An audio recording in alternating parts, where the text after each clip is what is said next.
Om Swastiastu. Sebelumnya, terima kasih atas kesempatan presentasi yang diberikan. Pada kesempatan kali ini, saya akan melanjutkan presentasi trigonometri bagian ketujuh.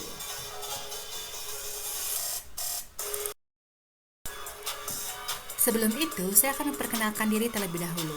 Halo semuanya, perkenalkan nama saya Nimade Ayu Harlaksmi Dewidasi, nomor absen 26 dari kelas 10 IPA 1. Di sini saya akan menampilkan peta konsep materi, yaitu trigonometri nomor 4, yaitu aturan sinus, aturan kosinus, dan luas segitiga. Namun pada presentasi kali ini saya akan menjelaskan dua materi saja, yaitu yang pertama aturan sinus dan yang kedua aturan kosinus. Oke, kita masuk ke materi pertama, yaitu aturan sinus. Nah, pertama perhatikan gambar di bawah ini. Itu ada segitiga sembarang yang kita buat menjadi bagian-bagian yang berbentuk segitiga siku-siku ya. Nah, AC ini kita lambangkan dengan D, terus CB, yang garis CB ini kita lambangkan dengan A, dan AB-nya kita lambangkan dengan C ya. Jadi kita perhatikan dulu pada segitiga ACR, ACR.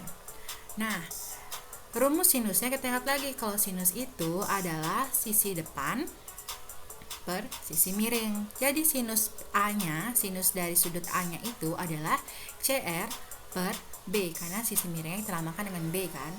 Jadi itu bisa kita tulis juga sebagai CR sama dengan B dikali sin A. Lalu yang kedua kita perhatikan segitiga BCR, BCR. Nah, sinus B-nya itu rumusnya adalah kan sama juga sisi depan per sisi miring, yaitu CR per A, karena sisi miringnya ini A ya. Lalu bisa kita sebutkan juga atau bisa kita tulis sebagai CR sama dengan A dikali sin B. Berdasarkan dua persamaan di atas, dapat disimpulkan bahwa CR itu sama dengan CR.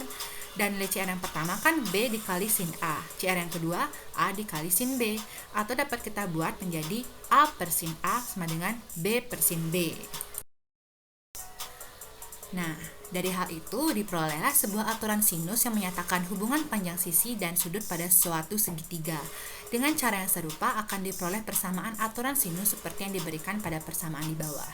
Jadi aturan sinusnya A per sin A sama dengan B per sin B sama dengan C per sin C.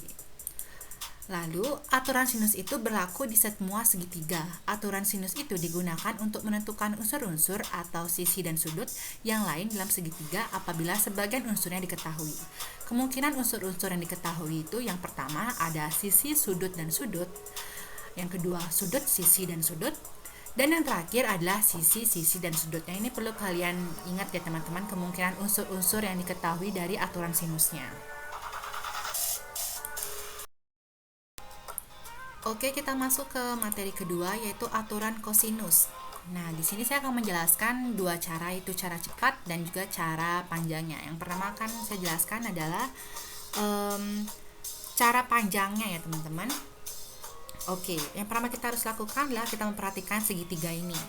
Yang perlu kita perhatikan yang pertama adalah perhatikan segitiga DBC. Dari segitiga DBC ini kita bisa nyari nilai sinus dan kosinusnya. Nah, buat jadi nilai sinus, tentunya kita perlu tahu.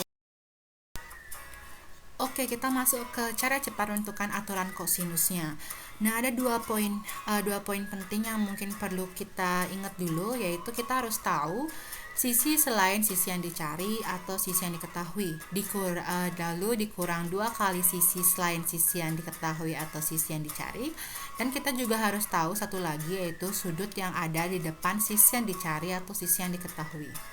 Nah, kita masuk nih. Misalnya kita mau nyari A kuadrat kan. A kuadrat itu, nah kita lihat sisi selain A itu kan ada B sama C. Jadi A kuadrat sama dengan B kuadrat ditambah C kuadrat. Tetap dikuadratkan karena kita ngambil dari teorema Pitagorasnya.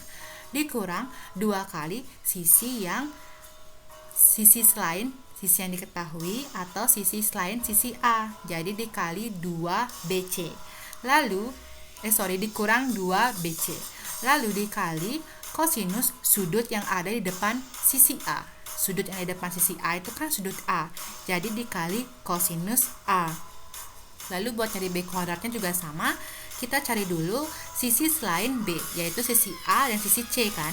Lalu jadinya B kuadrat sama dengan A kuadrat ditambah C kuadrat dikurang 2 kali sisi selain B, yaitu A dan C. Jadi dikurang 2AC dikali kosinus sudut yang ada di depan B, yaitu sudut B kan.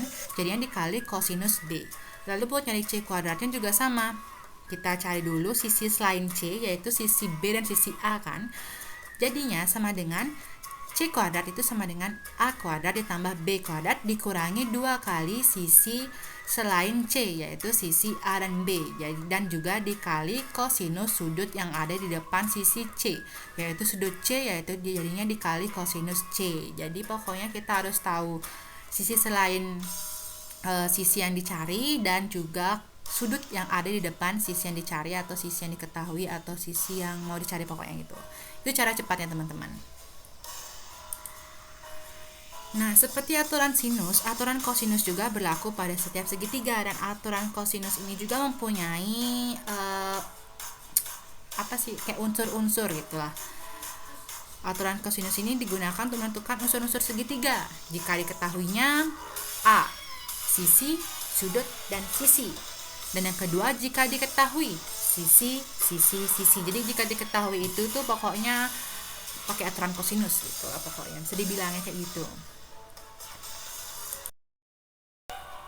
Oke, kita masuk ke contoh soal. Soal yang pertama inilah contoh soal penggunaan aturan sinus.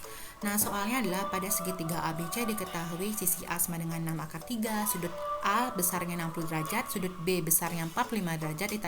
Yang ditanyakan adalah sisi B-nya. Nah, kita pakai aturan sinus, yaitu A per sin A sama dengan B per sin B.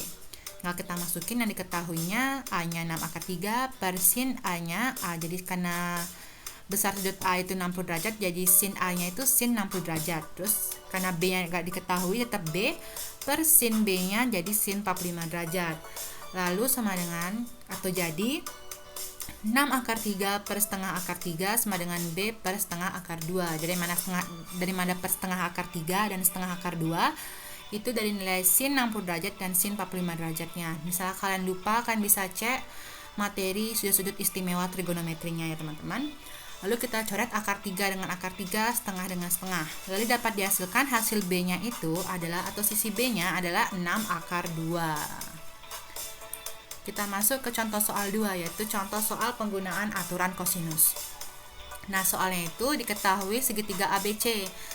Yang diketahui ini komponen-komponennya, yaitu A-nya sama dengan 6, sisi B-nya sama dengan 8, sudut C-nya besarnya 60 derajat, dan ditanyakan adalah sisi C-nya.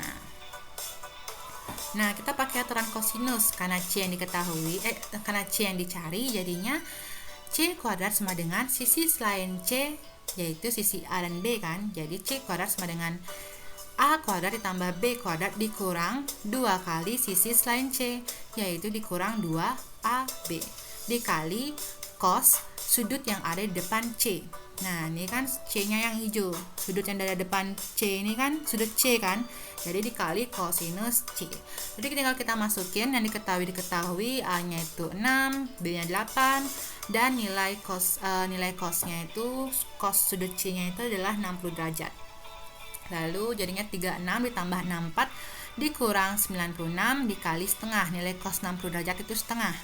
Jadinya 100 dikurang 48, jadinya C-nya itu adalah 52, akar 52, atau bisa juga kita sederhanakan lagi menjadi 2 akar 13. Jadi nilai C-nya itu bisa disebutkan 2 akar 13. Oke, di sini ada dua soal. Di sini saya menampilkan dua soal. Yang pertama itu adalah ada gambar segitiga. Tentukanlah panjang sisi A dan B-nya. Sisi AB-nya, sorry. Habis itu nomor 2 itu soalnya diketahui segitiga ABC, panjang B-nya sama dengan 2, panjang C-nya sama dengan 3, dan besar sudut A-nya sama dengan 60 derajat. Tentukanlah panjang sisi A-nya. Nah, sebelum saya menutup presentasinya, ada satu hal yang ingin saya tambahkan pada materi ini, yaitu mengenai kapan kita menggunakan aturan sinus dan kapan kita menggunakan aturan kosinus. Nah, buat aturan sinus itu kita digunakan ketika kita tahu komponen-komponennya, atau kalian bisa ingat lagi unsur-unsur yang terdapat pada aturan sinus jika diketahuinya apa. Nah, itu seperti jika diketahuinya itu sudut sisi sudut, sudut-sudut sisi, dan sudut sisi-sisi. Itu kita menggunakan aturan sinus. Dan juga harus ada sudut dan sisi depan sudut tersebut yang sudah diketahui. Lalu, kapan kita menggunakan aturan kosinus? Itu ketika yang diketahui dari segitiga tersebut itu sisi sudut sisinya atau sisi-sisi sisinya. Nah, dan perlu diingat juga jika diketahui sudutnya itu harus pas diapit oleh kedua sisi yang diketahui. Itulah spesialnya dari aturan kosinus. Jadi aturan yang membedakannya itu adalah kalau misalnya diketahui sisi sudut sisi. Nah, di aturan sinus kan juga kalau diketahui sisi sudut sisi itu bisa pakai aturan kosinus, bisa pakai aturan sinus kan. Nah, yang membedakan itu kalau aturan kosinusnya itu harus sudut yang diketahui itu harus pas diapit oleh kedua sisi yang diketahui. Misalkan kita pakai segitiga nomor 1 ini ya, pakai contoh aja. Misalkan sudut 60 derajat ini diapit, harus pas diapit oleh misalkan panjang A itu dari A ke C ini 12, terus dari A ke B ini kita lambangkan dengan panjang B itu 13. Jadi kan sudut 60 derajat ini diapit oleh 12 dan 13, jadinya itu kita bisa pakai aturan kosinus. Jika nggak diapit bisa pakai aturan sinus saja.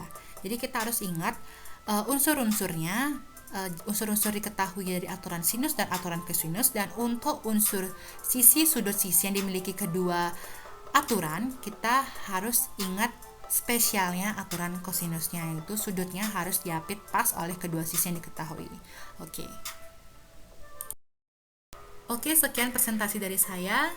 Terima kasih sudah menonton dan mohon maaf apabila ada kesalahan kata, penulisan, atau pengucapan yang saya lakukan. Saya mohon maaf sebesar-besarnya. Dan apabila masih ada yang kurang mengerti ataupun ada pertanyaan-pertanyaan bisa dituliskan pada kolom komentar dan Asungkara saya bisa jawab. Oke, saya tutup dengan Parama Santi. Om Santi Santi Santi Om. Terima kasih semuanya. Semoga video saya bermanfaat juga ya. Terima kasih.